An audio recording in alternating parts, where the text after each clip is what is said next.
Thank you for joining us today. We have two experts here from UAB to talk to you. The first is going to be UAB provost Pam Benoit, who can talk about campus operations. The second is William Curry.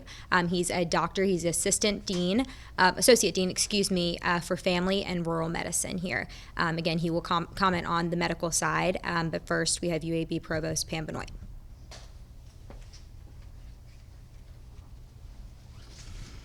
Good afternoon. I'm Pam Benoit, Senior Vice President for Academic Affairs and Provost here at UAB. As you know, the novel coronavirus COVID-19 situation continues to evolve. Throughout the rapidly changing situation, we're continuing to put student, faculty, and staff safety first. Since last week, we've made some changes. With guidance from Human Resources, leaders across the university assessed work and staffing needs, and we moved to a limited business model. Based on the latest COVID-19 developments and the need to minimize in-person contact, UAB has reduced the number of employees coming to campus during this time, moving most of our employees to work remotely if they can. Only employees whose jobs are essential to campus operations continuing are on campus. Most of our staff are on work-at-home status. This model helps us to effectively manage the social distancing that's been recommended by health officials. Online and remote teaching will begin on March 25th, and this week we're providing daily Zoom workshops for faculty who are needing assistance with refining their remote teaching techniques.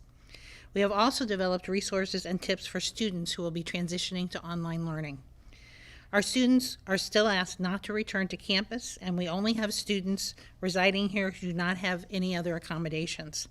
For those students, we are providing meals on a pickup basis only in our dining commons, and Blazer Kitchen continues to have groceries available for food insecure students and employees. We realize that we will have to reevaluate students' potential return to campus on a daily basis. We understand that this situation can bring a sense of fear and increased anxiety. To help our students, faculty, and staff, we've listed some mental health resources on our site, uab.edu/coronavirus. The teams that provide mental health services to our students and our employees are working to be available remotely to support their health during this very trying time. Thank you to everyone for their flexibility and understanding as we move through this fluid situation. These resources are also available to the outside community. Check those for updates and additional resources. I now open it up to your questions. For those on the call, if you have any questions, you can begin asking.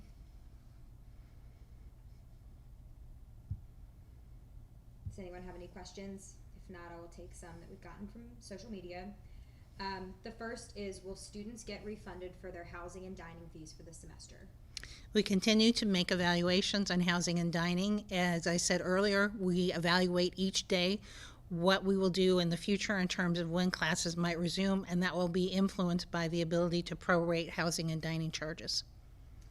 Great. And the second is an in-person graduation still a possibility for students this semester? Again, we're continuing to evaluate that daily. We have already started to do some plannings for alternate arrangements if that becomes necessary.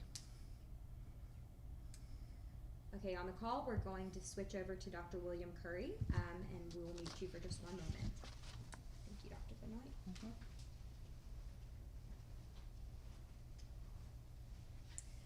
Now we have Dr. William Curry. He's the Associate Dean for Primary Care and Rural Medicine.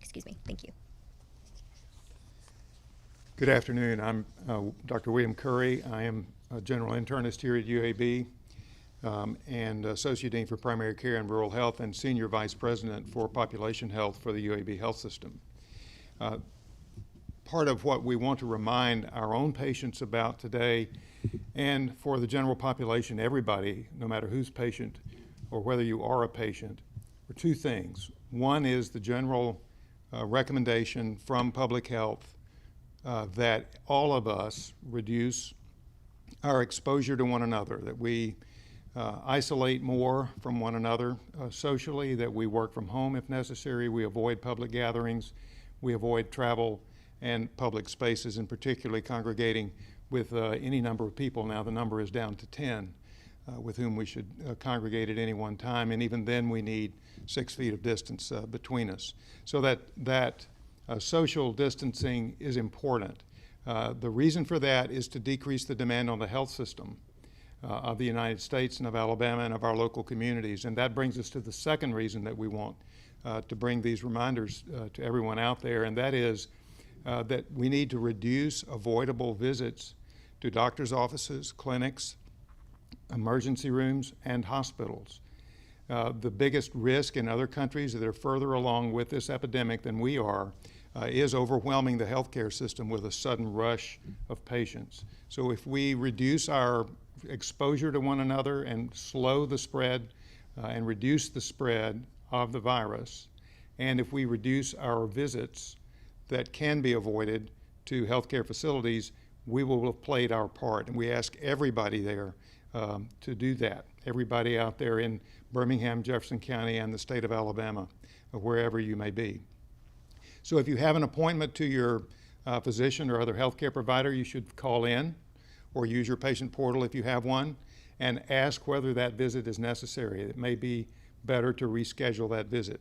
If you are ill, you need to do the same thing. Please do not come directly to the physician's office.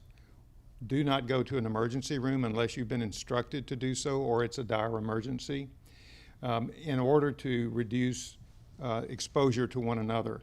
If you do come and you appear to be ill or believe you're ill, you may wind up being exposed to other people that it would be better not to be exposed to, if you can avoid that. If you have the opportunity, as we do with our patients, to do electronic visits, we are geared up now for telemedicine, either by telephone or by virtual visits using Skype-type technology in order to handle many uncomplicated problems that can be handled that way. And so that is an important option, but you'll need to check with your physician or other healthcare provider or their staff, either by phone or your patient portal. One of the questions that comes up is, how do I know if I may be at risk for COVID-19? The symptoms are usually like those of the flu, initially maybe with a runny nose, a sore throat, a very sore throat sometimes, cough, and fever. That overlaps a lot with influenza. We still are seeing some cases of influenza, and so it's important for us to try to distinguish that. The difference will become evident over time, perhaps, with COVID because of the severe shortness of breath. So if you have those kind of flu-like symptoms and you're severely short of breath, you need to contact your physician or other healthcare provider immediately to get advice about where to go. The other overlapping set of symptoms is with allergies. The allergy season is arriving now in Alabama with the pollen, and so scratchy eyes, runny nose or stuffy nose, a little bit of a scratchy throat that comes and goes, maybe an occasional cough. Those can be symptoms of allergy. Again, it's better to take that up over the phone or the portal or with a virtual visit rather than going to the doctor's office. And please do not go to the emergency room unless it is a dire emergency, and better to have checked before you do that. The final point that I want to make before we open to questions is about the blood supply. UAB is a very large consumer of transfused blood. For our patients, we're the major trauma center, the only one in central Alabama, and because of that and necessary operations, surgical operations, we use huge quantities of blood. There is a blood shortage now because people are not getting out and donating. Please, if you are able to do that and willing to do that, call or go to the Red Cross in order to determine where the best place is to go for you to donate blood. We need that today. So those are the points that I wanted to make, and I'm happy to take any questions. For those on the call, does anybody have a question they want to start with for Dr. Curry? And Dr. Curry mentioned the social distancing. I just wonder if you can give a little bit more perspective about why 6 feet is the magic number and kind of explain that phrase we've been hearing a lot, flatten the curve. What is that? Sure. Great questions. So the distance of 6 feet is a little further than a cough or sneeze can travel ordinarily. So you're trying to get yourself, if someone fails to cover their cough or sneeze, then you would be safer if you're that distance away. So 6 feet is good. A little further might be better, but that seems to be the best. Some people say 4 to 6, but you want to be out of cough and sneeze range. As far as the flattening of the curve is concerned, there are two ways this can go. Italy is one example and South Korea is the other. So in Italy, there was a sudden onrush of a large spike of patients in a short period of time needing health care. It overwhelmed their health care facilities, equipment, and staff. And so they have people backed up in hallways and people not able to get into healthcare facilities that literally are going and lacking treatment and quite possibly having deaths that could have been avoided if that could have been spread out. So if you think of the curve as being like a big peak going straight up like this, that is one scenario. The other scenario is more like what happened in South Korea, so that even if you have the same number of people, instead of the big peak that goes up like this, you have a flattened peak that's going over a longer period of time. If you think back to the H1N1 outbreak of 10 years ago, we had somewhere in the neighborhood of 40,000 people, I believe, in the U.S. who died from H1N1. We seem to have forgotten that and moved on. One reason that was not so, although it was terribly tragic, many of us lost friends and family to that epidemic, it was better handled by our health system because it's rolled out over a period of 3 or 4 months, not 3 or 4 weeks. So if we can spread out the time over which the virus assaults the community and assaults the healthcare system, then we can manage that with our capacity. We can flex capacity some, but only so much. And so that's the point about flattening the curve. Does that answer your question? Does anybody have any further questions? Good, thank you. Oh, I'm sorry, that answered my question. I have one more follow-up to that. Sure. Talking about the strain on the medical system. Statewide, do you think that Alabama is prepared today to handle mass hospitalization if we were to get to that point? Because I know this is a concern across the country. Are there enough beds for patients if we get there? I think it all depends on how tall that curve is. That's why it's so important that people distance and isolate, and if necessary, self-quarantine if they've been exposed or may be exposed, or if they're advised to quarantine. There is some excess capacity in our hospitals. I know here at UAB we are always full. Our ICUs are always full. We have 300 ICU beds, but they are always deployed. And so we have to make prioritization and find some ways to increase some of that capacity. Other hospitals may have a little more excess capacity. We have hospitals that have closed. My home county of Pickens closed its hospital 2 weeks ago. There may be ways to use some of that space around the state and some of those hospitals if that can be done in a safe and sound way. People have talked about using National Guard and pop-up MASH type units and that sort of thing. I'm not an expert on that, but it may come to being necessary to do that. That can be done well and has been done in other places. So we have some excess capacity. We also can prioritize what we do in the hospital. We can reduce elective operations, elective procedures of various kinds, and we can try to find ways to expedite people's care so that they can be cared for safely at home to open up those hospital beds. So it's going to take a lot of disaster management sort of work and what we call triage to decide what the best use of the resources will be. But again, we hope to be managing modest to moderate sorts of capacity problems and not the sort of thing that we've seen, for example, in Italy. So yeah, we can flex some, but we need people to do their part. This is something we're all in. We've never seen anything like this before in our country. So we're asking people to engage in what really is a battle. We have to do this together if it's going to work. Thank you for the question. Does anybody have any further questions for Dr. Curry? Okay, if there's no questions from the call, I'm going to take a few from social media. The first, Dr. Curry, is I'm a healthcare worker. What extra precautions should I be taking? Well, it partly depends on where you work in the healthcare system. Obviously, if you work in an ICU, it's very different, and I suppose you'd be getting advised there. It is, of course, the basic protection that we have is hand washing, and when we're in an area of exposure, using some sort of mask barrier. The CDC just in the last day or so has modified their recommendation that it is okay to use a standard surgical mask as opposed to the N95 respirator mask if they're not an abundance of N95 masks. If you have access to an N95, get it fitted properly and use it, but it is okay to use a surgical mask. And then if we're going in with a patient that we know has COVID-19 or is suspected and maybe awaiting confirmation, we use full isolation of the room, isolation room, make sure the patient's in that right kind of room. We also wear full protective gear, gown and gloves, and the right kind of mask and a face shield if there's going to be the chance of anything spraying. And so I'd say consult your facility, your supervisor, and other people in your institution for the full information about how to do that. But that is well worked out, and it also is addressed on the CDC website if you want to go there.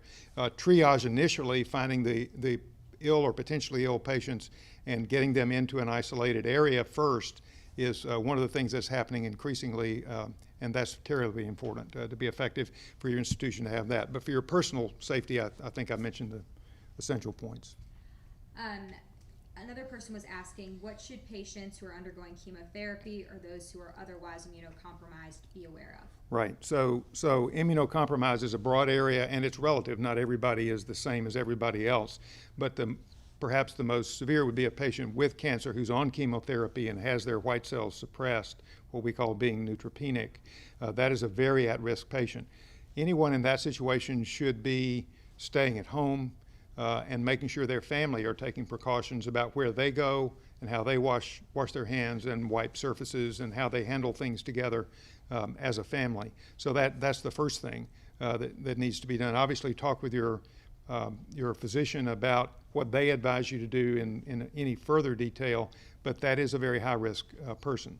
Other people who are on various kinds of immunosuppressive medicines for, say, rheumatoid arthritis or lupus, both of which can reduce your immunity anyway, are at at increased risk, as are a lot of other people that we call immunosuppressed. And some people just have a natural immunosuppression, lack of immunoglobulin. So I would say consult your physician about specifics, but you need to be even more careful. You are in the high-risk group, along with the people with heart failure, COPD, diabetes, and so you would need testing quicker if you start to get ill, and you certainly need to contact your physician or other healthcare provider immediately if you do. Another question, I read that the virus can live on different surfaces from 24 hours to 5 days. Is this accurate? That is what's being quoted. So that would mean on a tabletop or on clothes, and we have to be very careful with these white coats about what we do after we wear them where we've been. It's recommended to change clothes when we get home if we've been in an area where we may have been exposed to the virus, all of those kind of things. But that is at least the best information that seems to be out there right now. You touched on this, but just to reiterate to folks who are watching on Facebook, people are asking about blood donations. Where can they donate blood? So you recommended calling the Red Cross. The Red Cross is best, but partly so they can manage the flow of people. So just call the American Red Cross here in Birmingham or in your area and ask them where the best place is to go to make a blood donation. Thank you for thinking about that. A few more questions. Somebody asked specifically about dentist offices, and so for those who are healthcare providers in a different private practice setting, what is the recommendation from your perspective for those folks? So I am not an expert on this, but it makes sense to reduce elective procedures because aerosolizing the virus, getting it sprayed out into the air, is one of the most dangerous points, and that's true for medical procedures such as intubation or bronchoscopy or things of that sort, and it would be true for dental procedures. So certainly mask and face shield protection if you're having to do an emergency procedure, something that can't wait, like an abscess or other sorts of things like that. But elective procedures really ought to be thought through very carefully. Great. And our last question we'll take is there a possibility for medication shortages? And what should people know about stocking up on medication? Right. Well, there are two sides to that. One is medications that would be needed for patients who have COVID-19. There's a lot of talk about a variety of medicines like hydroxychloroquine and some other antivirals, plus the antivirals that are being developed. I'm not personally aware of how big the stockpile is of those medications. Some are generic, and but I do not know what the capacity is for those. Another larger question is about the general medication supply. A lot of our medications come from China, as everybody is now talking about a lot. That is a long-range issue that needs to be addressed, but in the short range, it does appear that China is getting back into their usual manufacturing and exporting, and so I've not heard of any major shortages at this point. But that could be a problem for a lot of medicines that are not having to do with infectious disease. But we have to wait and see how that goes. But so far, we seem to be doing okay.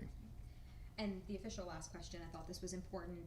There's a woman who's concerned about her pregnancy, and what can you say about pregnant women and how they should be responding to this outbreak? I just spoke with an obstetrician on the way over here, so that was helpful. There appears to be no evidence so far that there's any increased risk to the fetus or to the baby in the womb. The risk to the mother obviously is that an infection of any kind may create complications of pregnancy. So it's important to go through all the same distancing, social isolation, and trying to avoid contact and all the hand washing even more intently if you're pregnant. But it's just more to protect the pregnancy and baby. Does not seem to be, as far as anybody knows yet, and as far as I know, not an obstetrician, but having talked with them, there does not seem to be a unique risk there. Great, thank you. And we will be likely continuing these news briefings later this week. We will be sure to let everyone know when these will occur and who will be able to comment on COVID-19. Thank you.